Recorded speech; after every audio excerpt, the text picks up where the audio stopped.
So what's expected of you? As a certified ethical hacker, there are several things that you have to adhere to. One of those being the Code of Ethics, which you can go through and take a look at in detail at the following URL. So the domains of the Code of Ethics from EC Council include the following. First, when it comes to privacy, obviously as a security professional, you're going to come across information. And that information you're not supposed to collect, give, sell, trade, transfer, do anything with that information. Social security numbers, customer databases, etc. When it comes to intellectual property, again, you're going to be exposed to a lot of information. And again, you as a ethical hacker are going to help protect that information for your customer or for your company. Disclosure.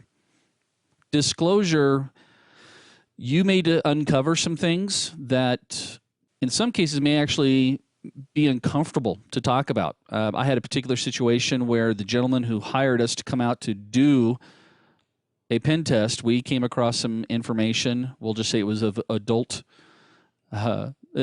orientation, adult materials, and it was one of the no-nos of that company, and we had to expose that information. So you have to be willing to disclose everything that you discover to the appropriate person, and in some cases, authorities. When I had my ISP service, I had a particular customer that we weren't necessarily monitoring what people were doing. We had a proxy server, and in reviewing the proxy server, we saw some material that is considered illegal in the United States go across, and we turned that person in. Areas of expertise. You should never misrepresent yourself, pretending that you know more than what you really know. You need to be honest and upfront about any limitations that you actually might have in either your experience and or your education.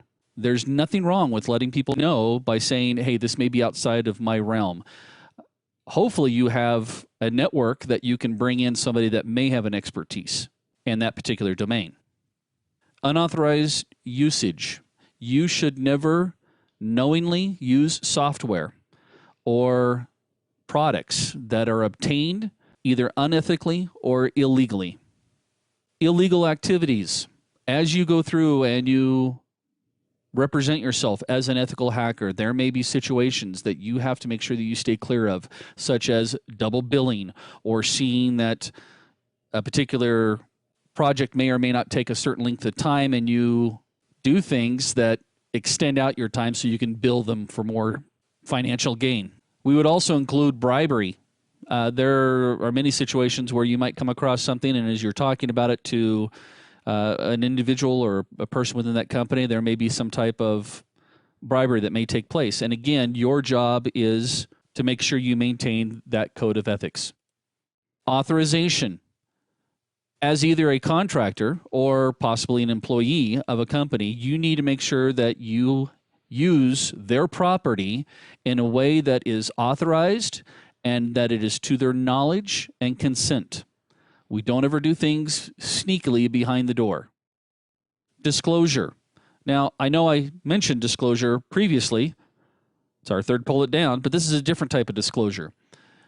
There are many times that as you're doing pen tests or you're doing simulations, you might come across issues that you need to verify, or you need to notify a hardware manufacturer that you've discovered something. There was a great article that I was reading by a pen tester who was going through and he discovered a flaw, and it was a flaw on a hardware device that gave immediate and instant root access. And he went through, and before he would talk about it on his blog, he notified the manufacturer. And his frustration came from the manufacturer not necessarily taking the steps as quickly as he thought they should. It actually took over 100 and some odd days for them to actually respond, and finally for them to come public with the information. In the meantime, this ethical hacker was concerned that there were 25,000 plus users of this particular hardware device that were currently being exposed.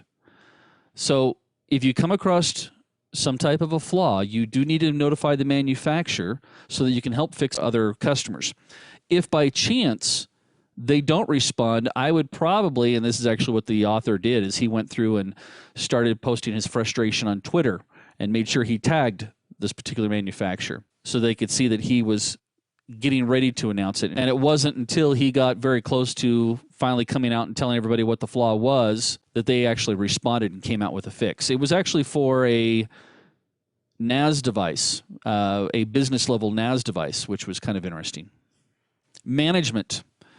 Anytime that you get involved in a project, you need to make sure that you have good management procedures in place so that you can make sure that, again, this kind of goes back to the issue of billing. You need to make sure you manage your projects appropriately. Make sure you have a goal and a time frame. And if you're going to have to adjust that time frame, you're going to manage it by letting people know. Knowledge sharing. As an ethical hacker, you need to add to the knowledge of e-commerce professionals by continually studying and sharing the things that you learn and the experiences you come across with fellow EC Council members and help to promote public awareness. I do this all the time by doing free community lectures on their focus towards the end user, because I think that's our biggest flaw out there right now is so many people don't know what they have in their homes and they don't know how to secure it. But we need to share that information and try to promote a public awareness. Confidence. As an ethical hacker, you should always present yourself in a professional and ethical and competent manner. This means even when you're possibly competing with someone else for a particular project. In layman's terms, no backstabbing, folks. Extreme care. Now, as we go through all the different courses in this series, we're going to be introducing some tools that can be extremely dangerous. So as an ethical hacker, you need to make sure that you conduct yourself and the software and the things that you deploy against a network, that you will have experience with those products, and you're not going to willy-nilly just execute some program on someone's network. You're going to do this extremely carefully. And when you come across a situation, we don't necessarily fix the situations that may or may not be in our scope of our project.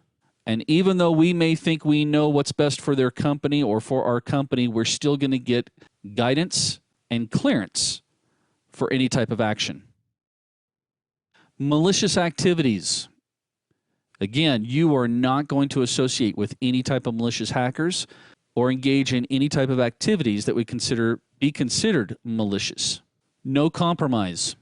What we mean by this is that you are in no way going to purposely compromise or cause a company or organization system to become compromised through the process of your professional dealings with them. Legal limits. You're going to make sure that as you do these penetration tests, that everything that you're doing has been approved, authorized, and it was within the legal limits of the scope of your project. I know there's some really fun movies out there, where people are doing these tests and coming across information, doing things that may or may not be legal. That is not your purpose. Your purpose is to make sure you stay within those guidelines. And we'll talk about that a little bit later on when we talk about pen tests, that we are going to have a scope that we set up, that we understand exactly what it is we're doing, what our limitations are. We got to actually know where the goalposts are and where the sidelines are. What's considered out of bounds, what's considered fair play. Involvement.